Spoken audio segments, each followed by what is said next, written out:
वल्लभाधीश की जय।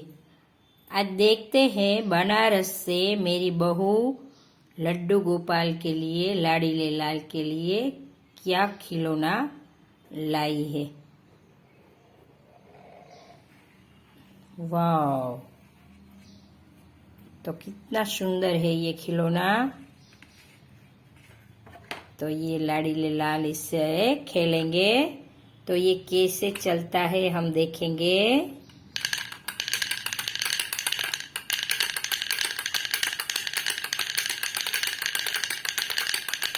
कितना सुंदर है ये खिलौना।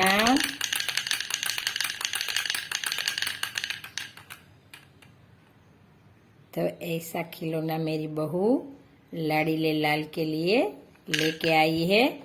अब ये दूसरे बॉक्स में भी हम देखेंगे क्या है, मैंने देखा नहीं है।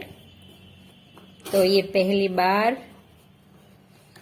लाडीले लाल के लिए बनारस घूमने गई थी तो ये लेके आई है।